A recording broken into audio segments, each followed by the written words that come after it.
Hello friends, good morning. आज हम बात करेंगे डेवल बेसिस की। तो इसकी डेफिनेशन शुरू करते हैं। इसमें क्या है कि अगर हम कोई बेसिस ले लें, इफ़ बी इक्वल टू कोई बेसिस किसी वेक्टर स्पेस का ले लें हम, is a basis of A vector space किसी फील्ड एफ पे वी एफ एंड और क्या ले लें, इसमें हम लीनियर फंक्शनल ले लें, मीन्स φ1 φ2 φn वी स्टार। ये वी स्टार क्या हमने जो डेवल स्पेस पढ़ा था हमने वो है, मीन्स ये लीनियर फंक्शनल की कलेक्शन है। और लीनियर फंक्शनल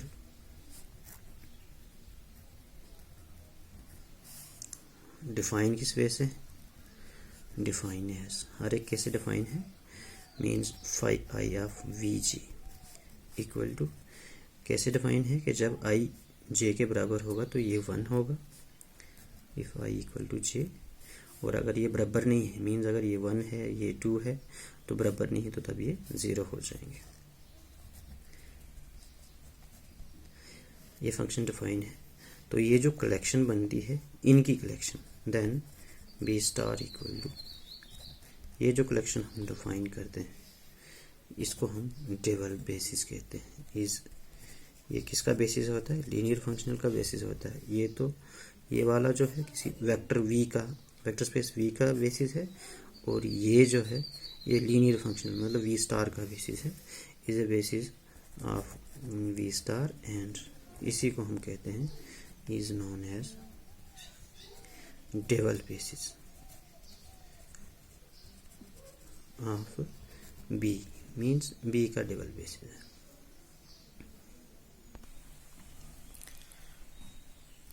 अब इसी के साथ इसी के रिलेटेड हमारे पास थ्योरम है कि एक अगर हमारे पास बेसिस दिया है वेक्टर स्पेस का वी एफ का, और एक डबल बेसिस दिया है बी का φ1 φ2 की कलेक्शन में, तो हमने क्या प्रूव करना है, पहले प्रूव करना है कि कोई भी वेक्टर जो वी में है उसको हम लीनियर कॉम्बिनेशन में लिख सकते हैं।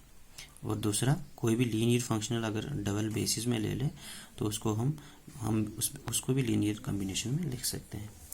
तो इसको शुरू करते हैं प्रूफ।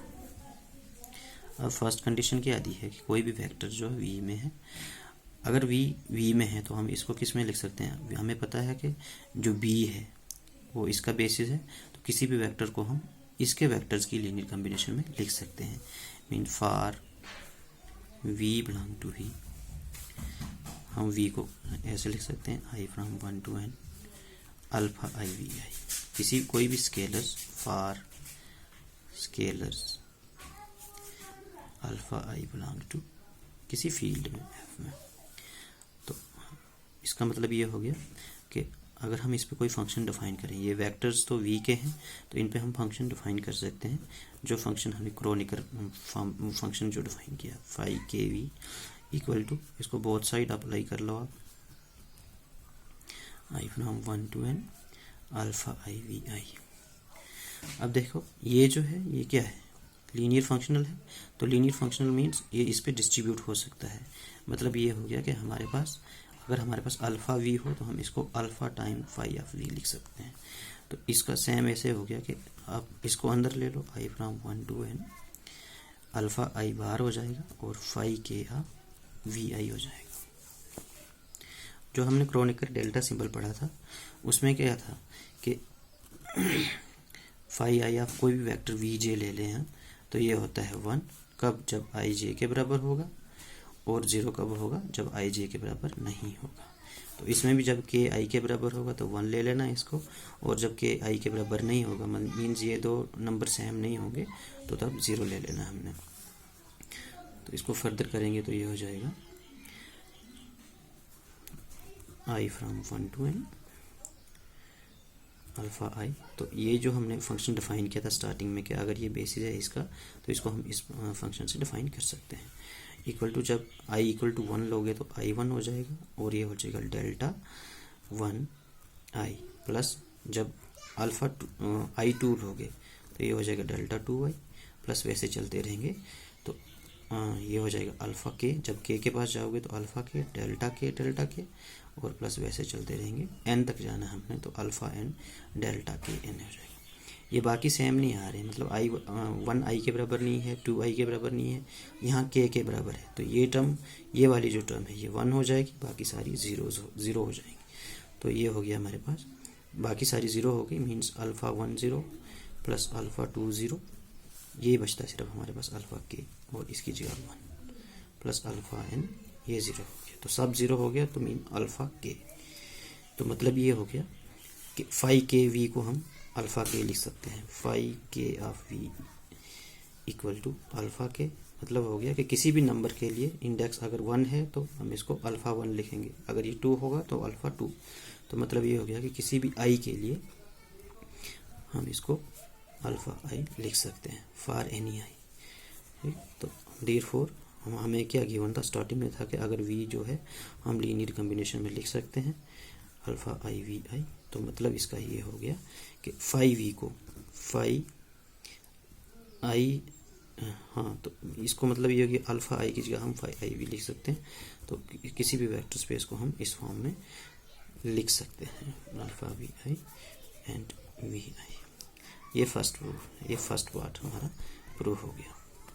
वैसे अब सेकंड पार्ट में क्या है, हमने सेकंड पार्ट में प्रूव करना है, to prove second for any कोई भी लीनियर फंक्शन अगर हम ले लें डबल स्पेस वी स्टार में, तो हम उसको अगर ये इस वेक्टर में है तो हमें पता है कि जो उसका बेसिस है किसी भी वेक्टर को हम उसकी लीनियर कॉम्बिनेशन में लिख सकते हैं, I from 1 to n beta I phi I.